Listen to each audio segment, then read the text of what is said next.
পিলখানা, শাপলা চত্বর ও সবশেষ বৈষম্য বিরোধী আন্দোলনে হত্যাকাণ্ড সহ বিভিন্ন ঘটনায় শেখ হাসিনার বিচার দাবি করেছে বিএনপি ও এর অঙ্গ সংগঠন। এসব দাবিতে দেশের বিভিন্ন স্থানে মানববন্ধন ও সমাবেশ অনুষ্ঠিত হয়েছে।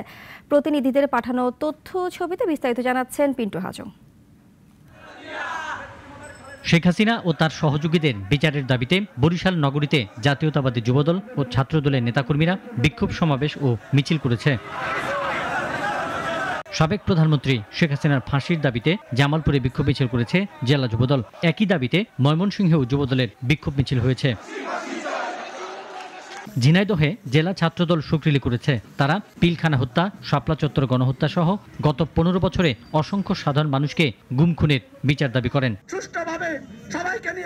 নাটোরে জাতীয়তাবাদী স্বেচ্ছাসেবক দলের 44তম প্রতিষ্ঠাবার্ষিকী পালন করা হয়েছে। এ সময় শেখ হাসিনার বিচার দাবি করা হয়। দেশে গুম খুন, লগি বৈঠার তাণ্ডবে নির্যাতন নিপীড়নকারী হাসিনার বিচার দাবিতে পাবনায় যুবদলের বিক্ষোভ মিছিল হয়েছে।